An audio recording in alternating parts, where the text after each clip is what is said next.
I am going to start our conversation today with why, well, we're going to cover four things. The first thing we're going to cover is some statistics, which I'll bring up here in a second.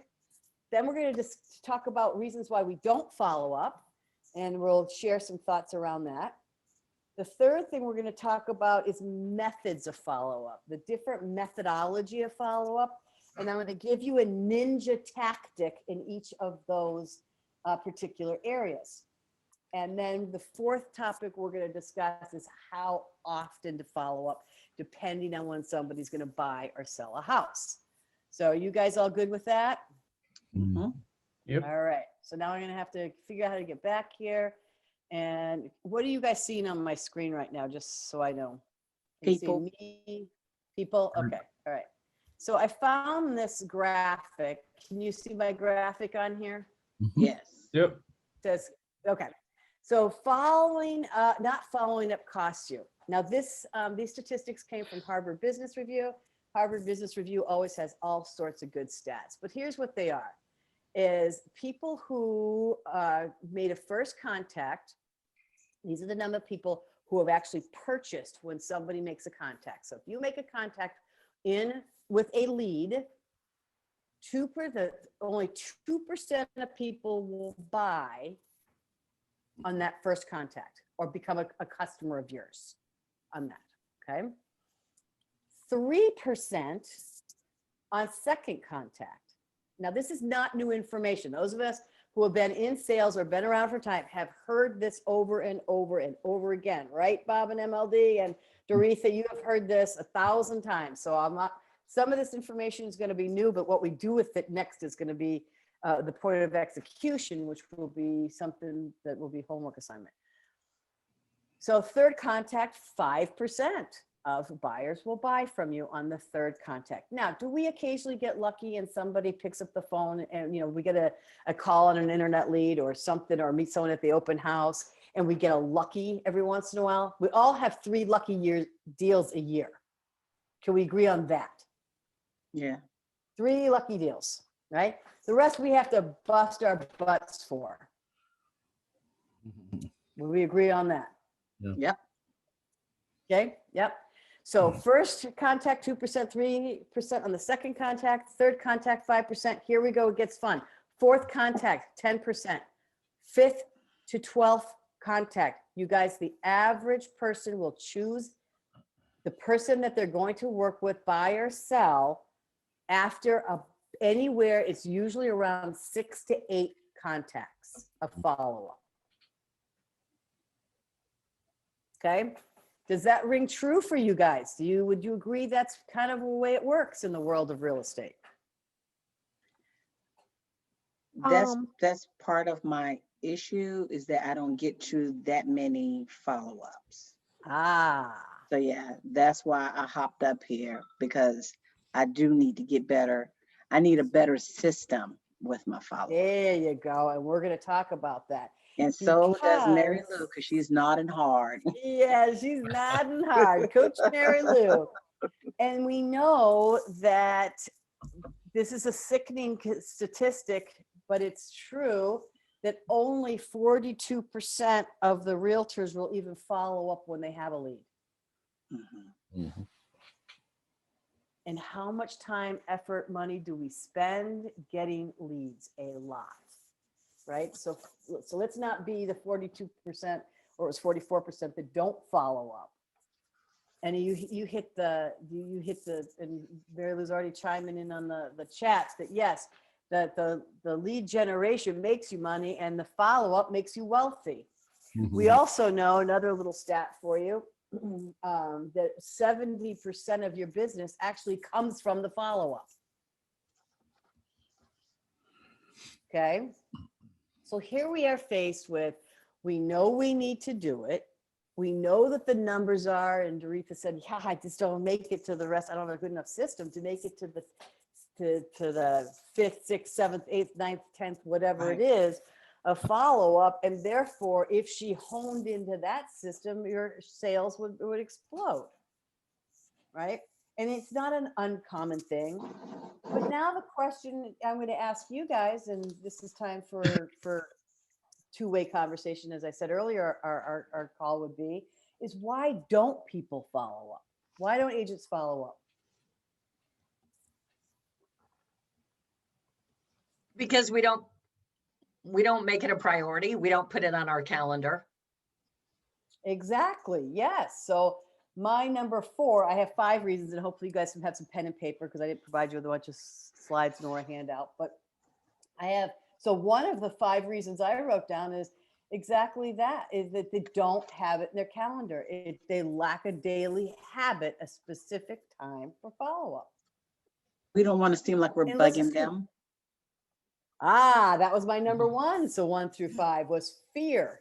False evidence appearing rear of bugging them. And we don't want to sound like that sleazy car salesman.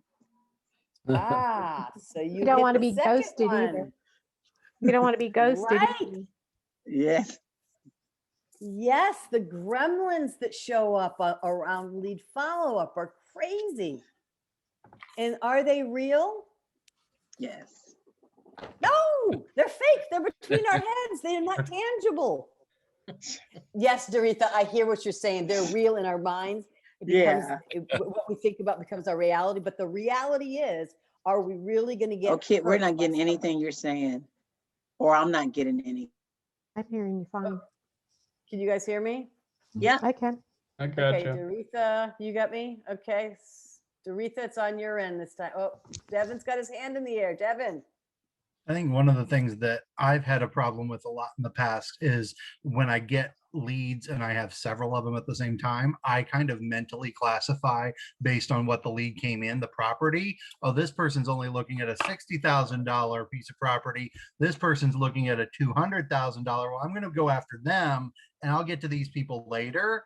But a lot of times I've found that those lower price ones are the serious ones. And a lot of times they're just looking and I can guide them to something that is, more expensive as I get to know what they want. Absolutely. Thank you for sharing that. Yes, because buyers sometimes don't even know what they want. They really don't. Just like we as real estate agents, we got our real estate license, but we have no idea what the real estate business is. Yeah, I spent 3 months showing a couple $5,000, $6,000 pieces of land that they were going to put a tiny home on. They ended up buying a $150,000 house. Yeah. See. Yep.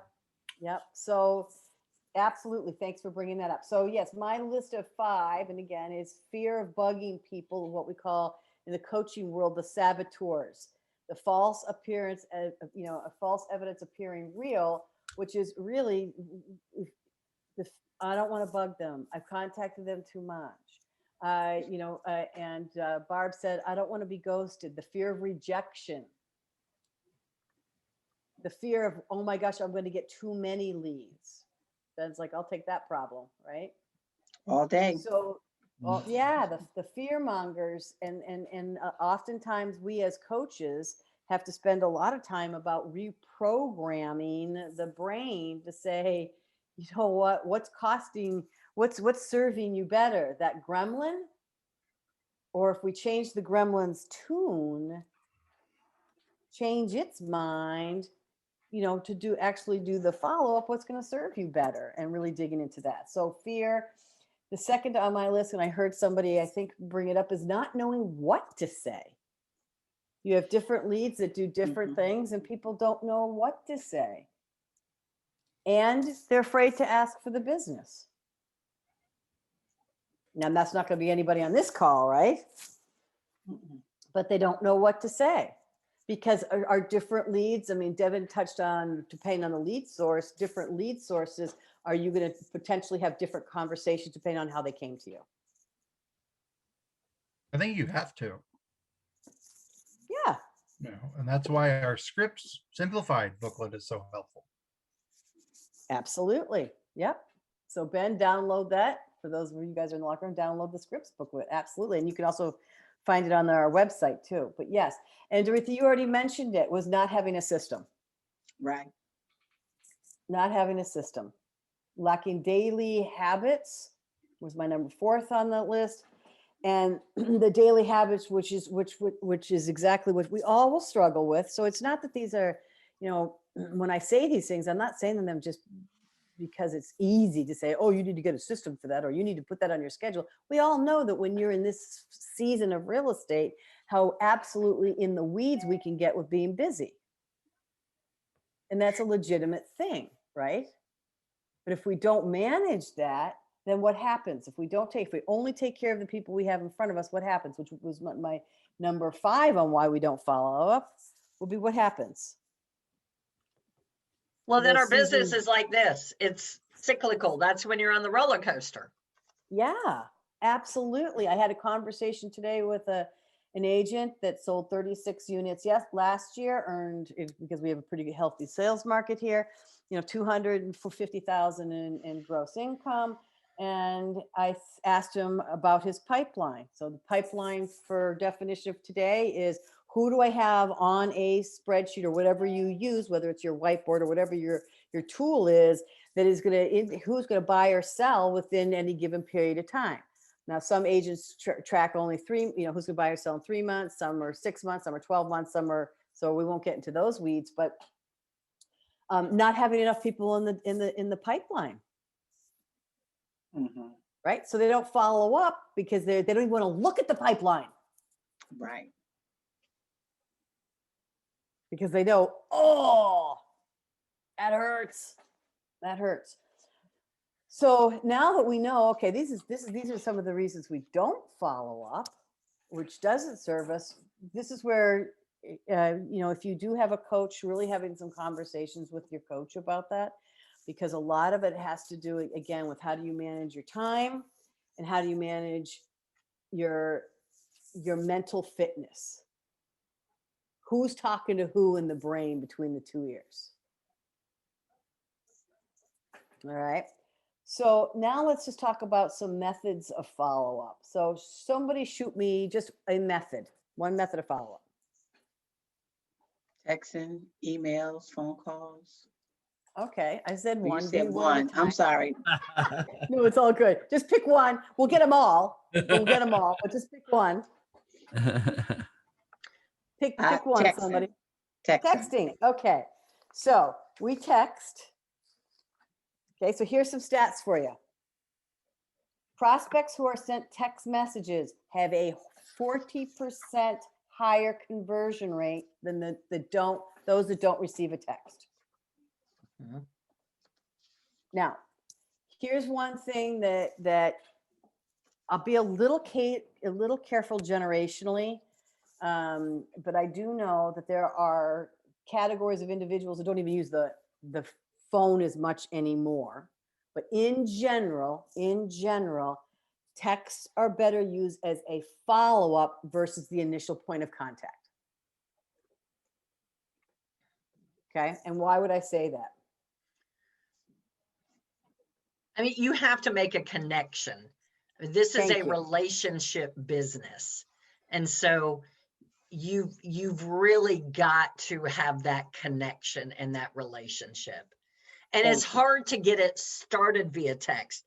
Not saying that you can't get going on on text and do it all day long, but I think it requires that humanness. Absolutely. I would agree 100% with you, Mary Lou. So yes. So And the thought can get lost. The thought can get lost in text messaging, because someone could read your text and go, "You want to sell my house, the one I'm living in?" When really, if you had that conversation with them first to let them know, "Hey, you've been in the house for a while. This is what the market is doing. Are you about to make a military move?" Then you can follow with text about the conversation that you had. Perfect. All right. Perfect. Thank you. So yes, you guys, the it's in the relationship, which usually comes from a conversation, and text messages, even like you said, Doretha, and I think your point was also not just the actual words in the text, but the intention behind the words. Yeah.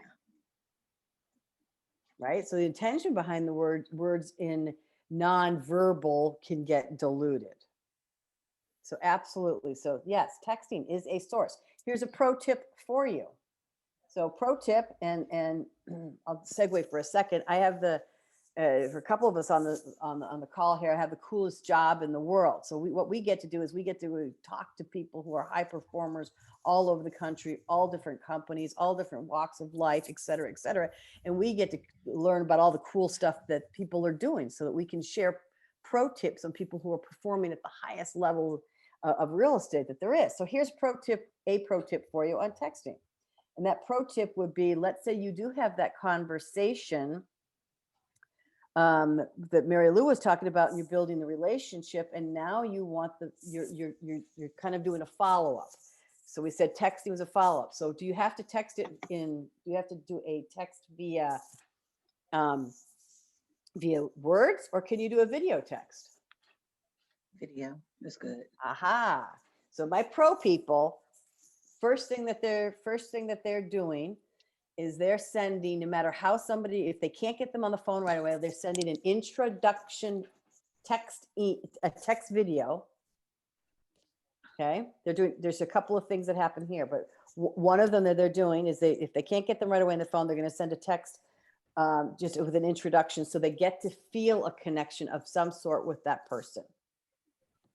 The second thing that they will also do is, once they have a recap of meeting with Doretha on the telephone, is send a recap of that conversation via a text video. We all know our world is going a lot more video, right? So pro tip for you, that you've got the opportunity to do that via text, okay? And apparently, now I don't have this is, again, I'm taking these numbers from Harvard Business Review. This kind of blew me away, that the sending a recap conversation via video text had a 112.6% higher lead engagement going forward. I thought that was interesting. Say that number again. Yeah, say that again. So someone who's, if you've had, you and I, Mary Lou, you and I have a conversation, I video text you just a quick recap. Hey, Mary Lou, it was nice to get to know you. We talked about this. I look forward to our next conversations. I send that to you via text. The long-term engagement went up 112%, 112.6% chance that you're going to continue in lead engagement with me. Wow. Now I'm taking this from Harvard Business. So you can argue with Harvard Business, or, but I thought that was interesting. And it happened to be the pro tip that a lot of my pro people are doing. The people that are playing at the top of the market. Okay. So somebody give me another form of, another method. A follow-up? Yeah. Phone call. Okay. Which one do you want to take? Phone call? Absolutely. All right. So let's talk about a phone call. Okay. So the average, you guys, here's another stat I pulled out for you, for those who like stats, Bob. The average, the average salesperson, not in the real estate industry, the average salesperson. So if somebody says, I'm a sales rep for another company or a company, guess how many on average calls they're expected to make a day? 40. A little higher. Well, I Beth think said it 50. Yes. 52. Oh, wow. 52 calls a day is the expectation that a salesperson is going to make on a daily work day. We'll call it 5 days a week if you were in a sales business. So how many, and I see Beth shaking her head going, oh my God, and I know why she's saying that, because she's in a car right now driving to probably show some houses that she's getting beat out in offers for. So I get it. I am not disconnected from reality.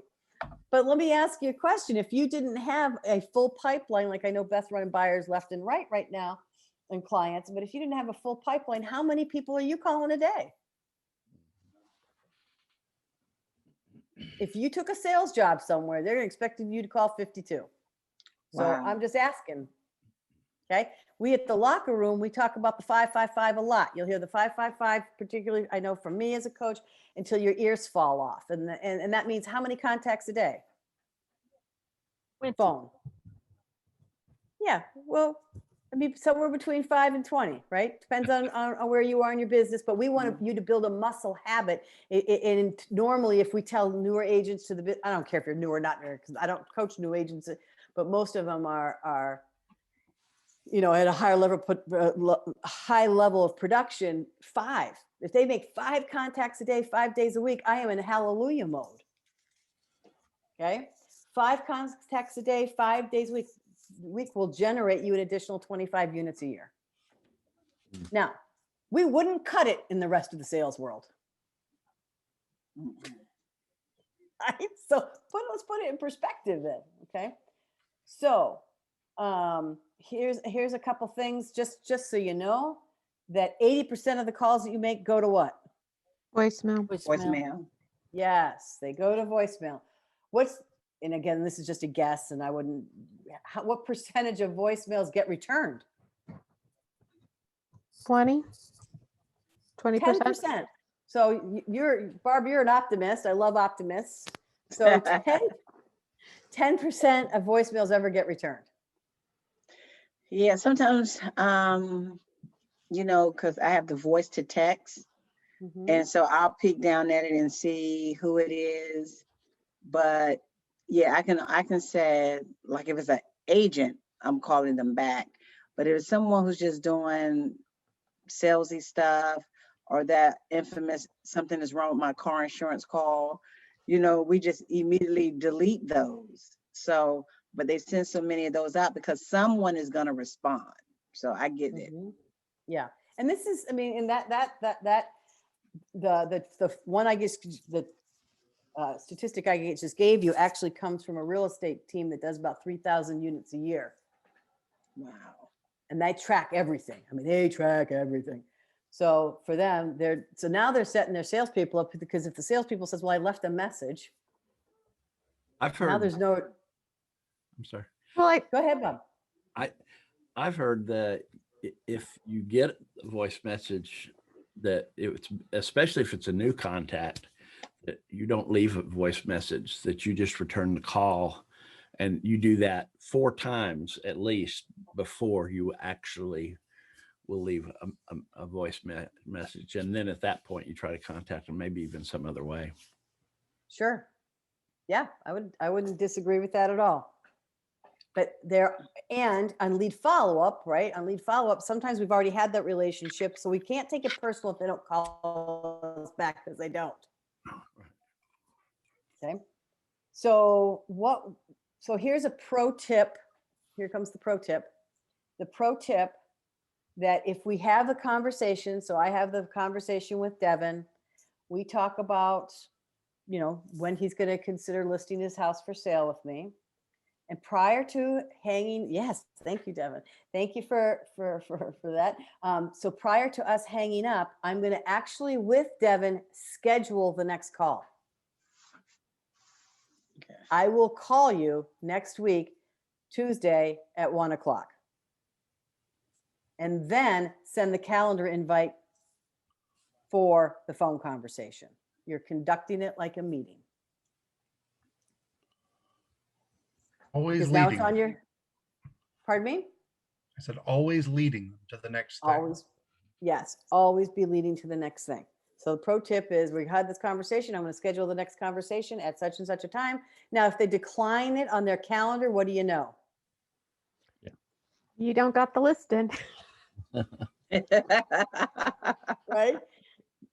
I'm going to ignore that, and I'm still going to be there to make the call. And here's the thing: is they're not going to take it personal, because sometimes people just get so much on their calendars. He might be like, I can't put that in my appointment this time. Or, I'm not going to get into it with on that. I don't care. It's on my calendar. I'm going to make the phone call. Mm-hmm. Okay. So pro tip is scheduling the next call and sending the calendar invite. Do you think that's going to help capture those leads? Yes. The follow-up? Absolutely. Absolutely. Okay. Can I throw something in here? Yes, I can. That's So I used to work in new home sales, and one of my new home sales boss always said, she was like, get the words touching base out of your vocabulary. It's wimpy, it's passive, it doesn't accomplish anything. You know, if you're calling somebody and saying, hey, I'm just calling to touch base, if you call somebody, have a reason to call. Even if they were a lead on a sign call and that home goes under contract, that's a great reason to call them. Or if another home pops up, hey, I just saw something, they're going to be more inclined to talk with them if you're getting back to them with information that they need. And so I try to do that now when I reach out to people, like, and she used to, we would get fined if we did like a phone-a-thon and she heard us say touching base. Like, I don't even use I love that anymore.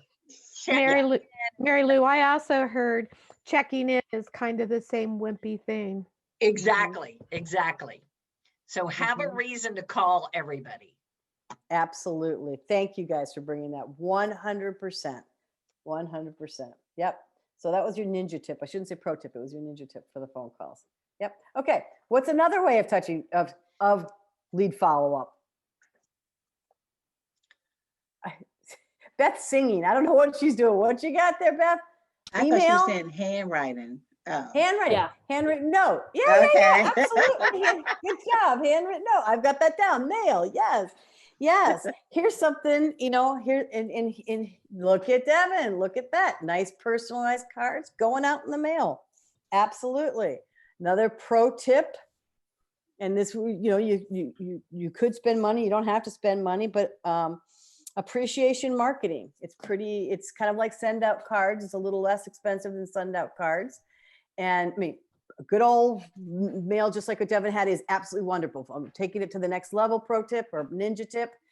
And you can actually on the appreciation marketing, you can download something, a picture off of Facebook, something that's happened important in their life. You can post it on the card that you're sending and send it out with a personal message. So I know the founder of the Locker Room, Jake Dixon.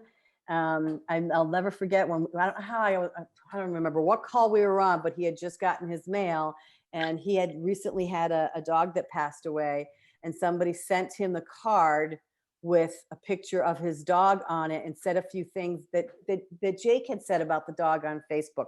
Do you think Jake's ever going to forget that person? Yeah. No, not if you know Jake and his dogs.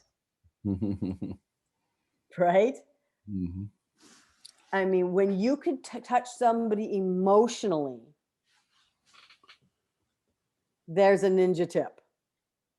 And we, as today's world, we are so used to not getting snail mail. It's the new thing. It's really not a new thing, but you know what I'm saying? It's the way back to the emotional connection, a way back. I have a client, every time I send them something, they call me and let me know they received it. Wow. Every time. I sent out these little hand sanitizers, and because I have a couple of clients that's always in their car, and I sent them these, and they just squeeze out little hand sanitizers. And she was like, oh my God, Teresa, we needed that, because she slid them in her purse. So when they go out to eat, they have them. And they was like, you always thinking of us. Thank you. And I'm thinking $11 for 200 of them on Amazon. But people like when you think of them. Absolutely. Thank you for Doretha for sharing that. Absolutely. And the more personalized, the more emotionally you can get it, the more miles you get. Yeah, absolutely. Okay. What's another method? So we're just going through methods here. Email. Absolutely. Okay. Now I want to clarify here that the emails that we're sending for follow-up are not the monthly newsletter that's on your 36 Touch or your your annual touch bases. If you just put your leads on an annual drip can thing, you are going to get very, very little response. The emails for your database, that's just a touch point with regards to seeing your name. A lead follow-up email is different. Can we all agree on that? Yeah, it comes from the heart. That's right. It's got to be a heart, from head to heart touch email. Okay. So let's see what we have for statistics in emails. I just had that somewhere. Okay. Emails. So here's a general email statistic that 91.5% of outreach emails go ignored. Wow. Mm-hmm. Say that again. 91.5% of outreach emails go ignored. Touching base. Touching base. Exactly, exactly. So here's a pro tip for you. A ninja tip, because this is about ninja follow-up. Ninja follow-up is that you include the person's first name in the subject line. Statistics show that if you put their first name in the subject line, it boosts the open rates by 29.3%. Wow. That's almost a third higher. Mhm. Yes. Yep. So the same real estate team that I was telling you about that with the text conversation, their follow-up email would be, Kit, I saw a home that made me think of you. Yep. That's their canned response email on a lead follow-up. Can that apply to buyers and sellers? Mm-hmm. Sure. Absolutely. So there's your ninja tip on that one. And I'm going to get into how often we should follow up in just a little bit, but we're just going through methods. Okay. What's another method of follow-up? Social media, private Yes. messaging, messenger. All the above. Okay. So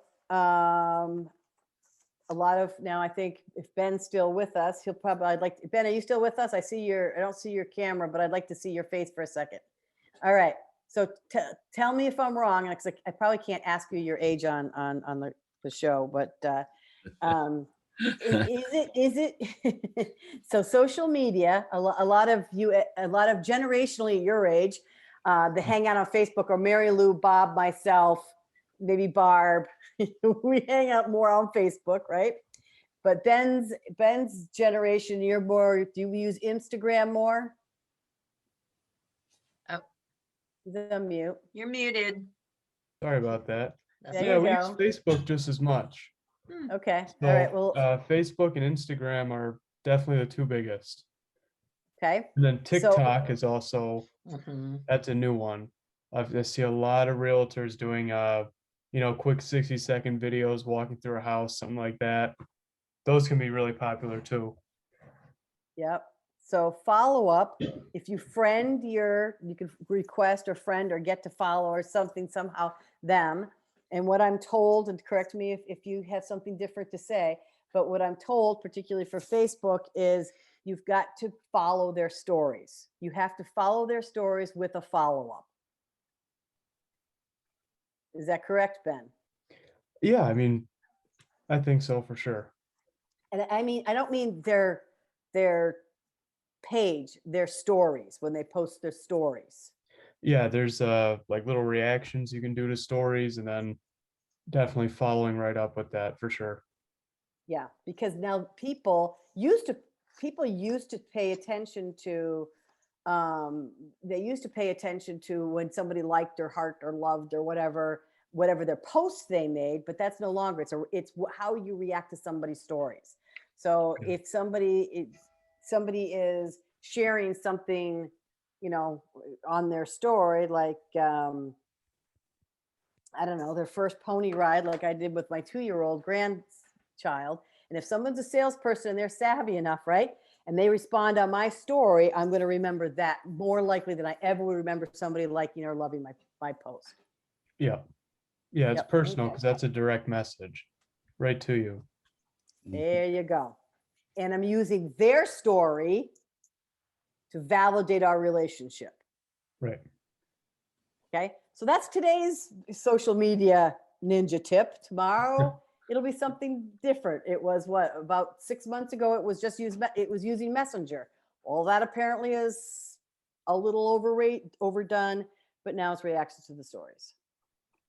All right. Anything else we want to talk about social media? There's a lot of the only thing I'll comment on is there's a lot of them, as Ben was reading off: Instagram, Facebook, TikTok, LinkedIn, Clubhouse.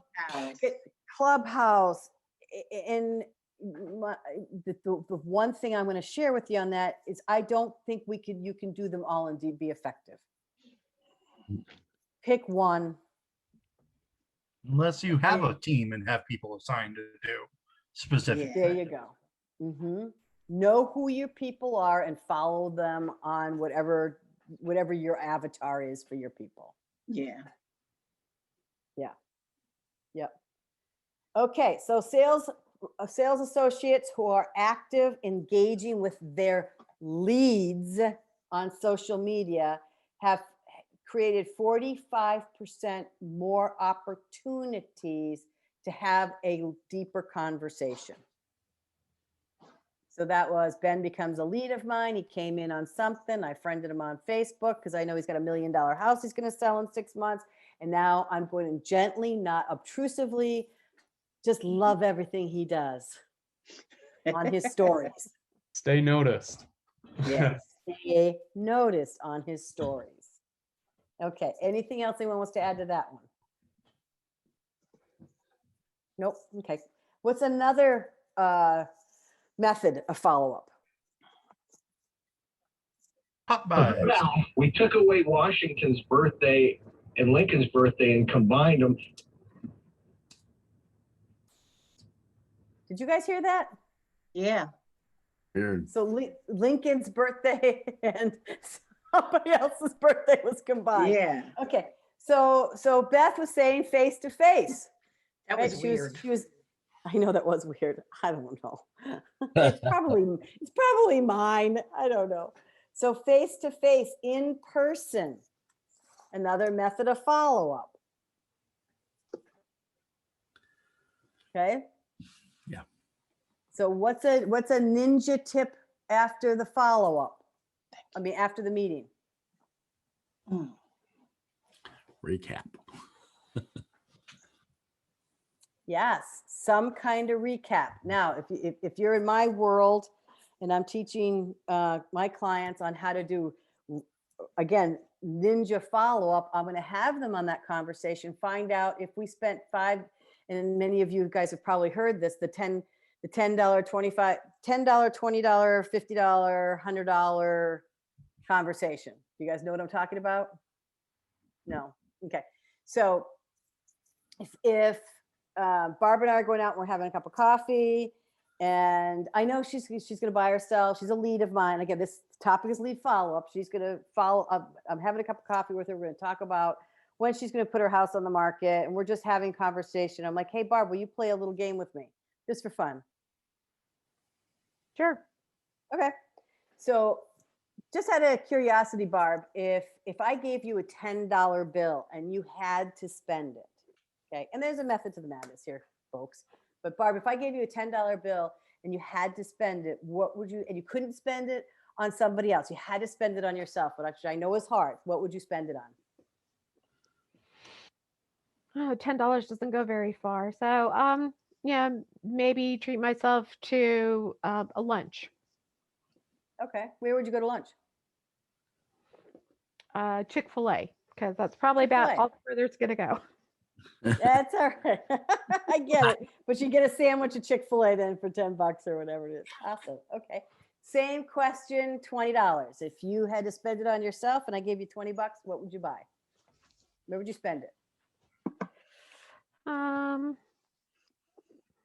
I might look to go, gosh, I need so little is my problem. I might go out for a drink with a friend. Okay, where would you go? Any place that's open. Yeah, it would be depend on who I was seeing. Yeah, some of my friends I might go to like the Citron Bistro and we'd have margaritas or something. Okay, awesome. For 20 bucks. Would you do the same with 50 bucks? For 50 bucks, I might go get a pedicure. Where do you get pedicures? Where do you get them? I go to this little shop in the tech center where I live, close to where I live. Okay. All right, kids. So I'm gonna dial it back in, but I'm gonna have this conversation in a real conversational type of a format with someone that I don't really intimately know, but I'm having. Thanks, Ben. But I am, able to meet with them face to face, and I'm gonna find out those things. What did I just learn about Barb? Mhm. What you can get her for a gift card if you need to. Yeah. Mhm. What kind of gift you can give her. Right. So what would I follow up that conversation with? $1 Starbucks card.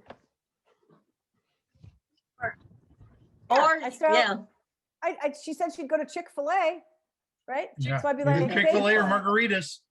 Chick-fil-A and margaritas, right? Exactly. So I can Not send her. margaritas at Chick-fil-A though.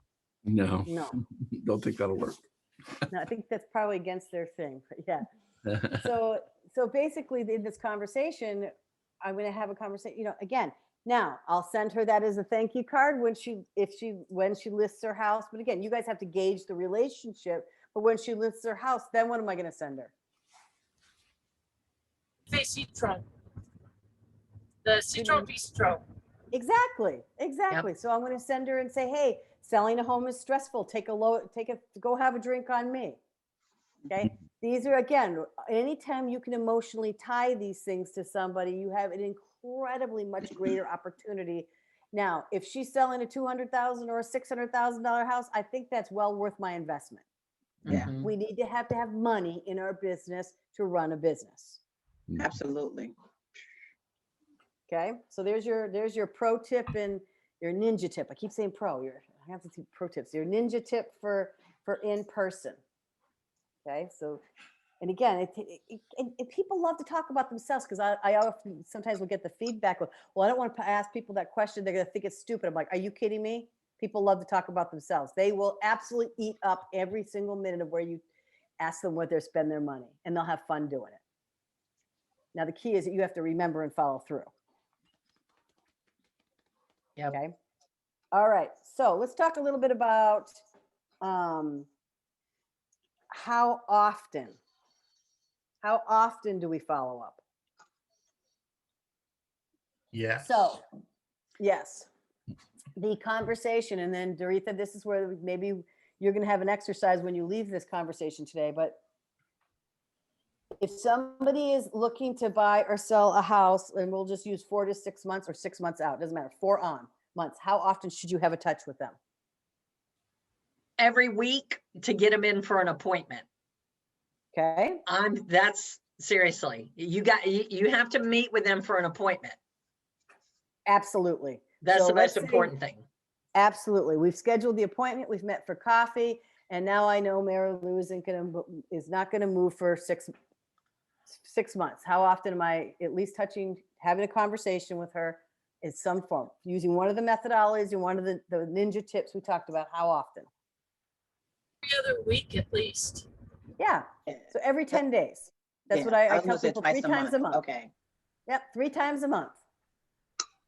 So that can fall into 7, but if you 3 times a month, somebody who's outside of 4 months is going to be your touch. Now, this is different. Again, I want to make sure we're differentiating. The follow-up conversation is a different conversation than your 36 touch. Okay, so it's a much more directed conversation. So if somebody is going to be buying or selling within a 90-day period of time or 3 months, how often are you having a conversation with them? Every week. Every 5 days. Every 5 days. What happens if they're inside of that? So we're talking about people 30 and 60 days. How often are you having a follow-up of one of the methods that we talked about? How often is that follow-up? Now I do that weekly. My people that are ready right now, I'm looking at my board. My people that are ready right now, 1, 2, 3. Three of them, I have 5 of them, and 3 of them I've already contacted. 1 yesterday and 2 today.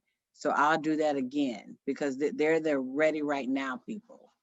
Yep. So I teach people that it's every 3 days. Mm-hmm. And then I get that, oh my God, what am I going to say to somebody in 72 hours? Well, we just gave you 6 different methods. Yeah. Well, and if they want to be, I mean, if they're looking to do something in the next 30 to 60 to 90 days, man, they need to be working with an agent.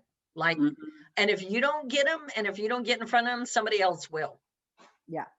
And absolutely, Mary Lou, absolutely. Because quite frankly, if they want to be in a house in 90 days from now, yeah, they have to be looking now. But if they're sketching you out saying, you know, I'm not going to even start for 30 days, we still have to have the every 72 hours, three days a week, so that we can get a contract with them. Well, yeah, we need to educate them that it may take us a while to even find them a house. Right. By getting outbidded on things, it may take us a while. So yeah, they need to be in the hot seat right now. Mm-hmm. Yes. Yes. So exercise for you guys is to take your pipeline that you currently have. And for those of you that are coaches, maybe it's your coaching pipeline. Those of you who are running clients, it's your client, buyers and sellers, your buyers and sellers pipeline. And then determine on your pipelines how often what category do they fall into, and literally go take that name and put it on your calendar. So you could do it as your early in the morning, you know, so it's on the physical calendar with their name, their telephone number, and whatever method you're going to use that day. And then it becomes a reoccurring event, and you're going to see your list on that day will start to get bigger and bigger on that pipeline on those days for your follow-up. Because what is one of the jobs you're supposed to do every day anyway?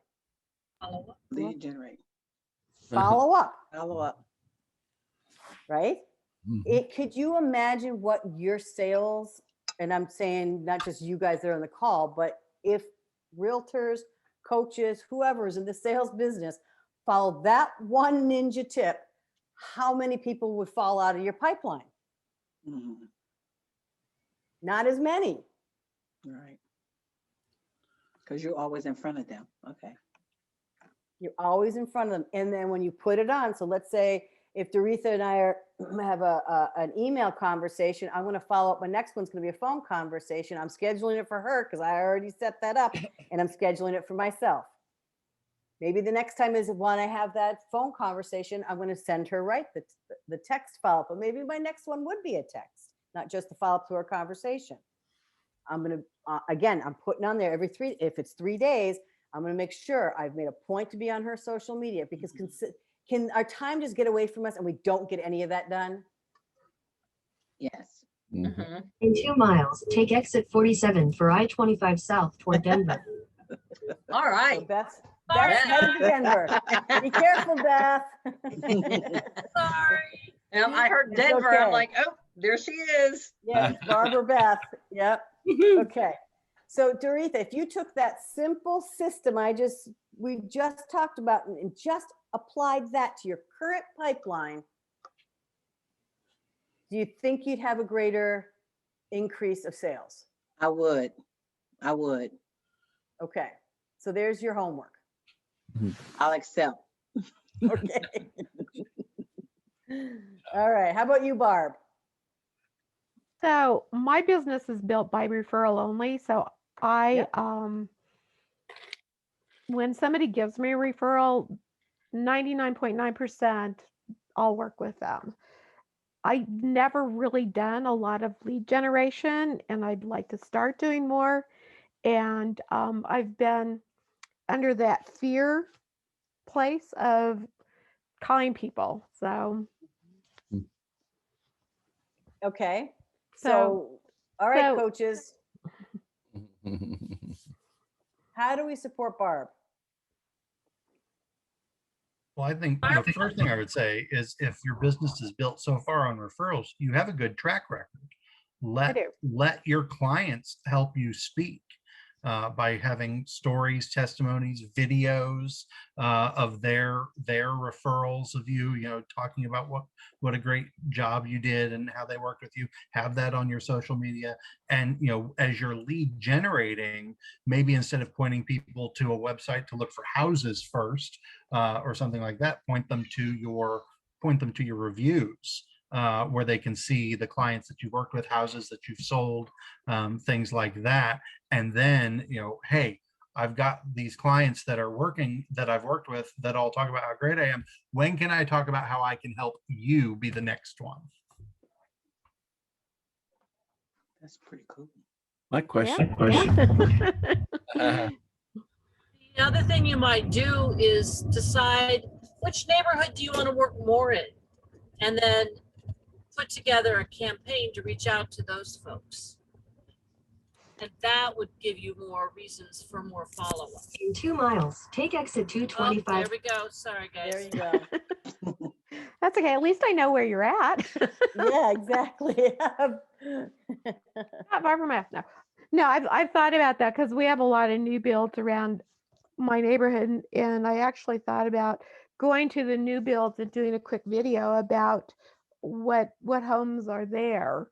You know, just kind of a quick snapshot, you know, of hey, this is where I'm at. I'm at the Canyons and Castle Pines, and these are the builders that are here, and you know, kind of because I went and looked at Shea Homes the other day, and there's 365 people on their wait list, and they opened 10 lots this month.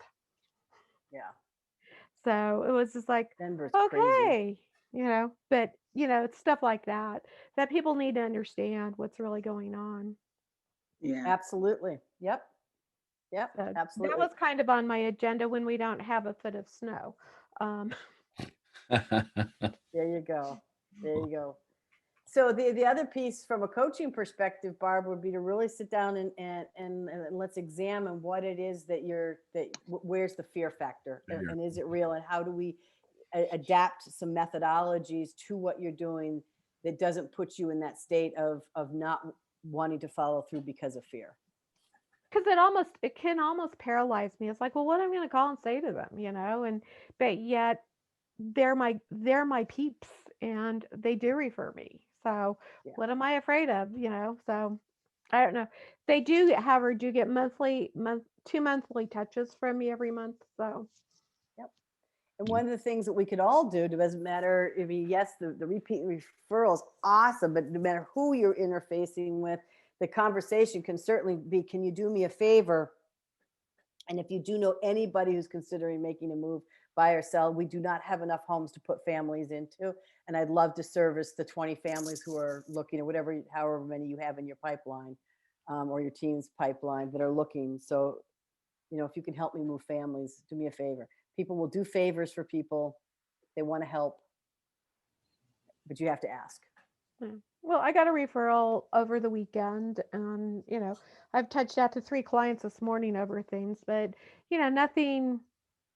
I would say it's not proactive; it's reactive, and that's where I'm struggling. Is I need to be proactive versus reactive. There you go. You answered your own question, right?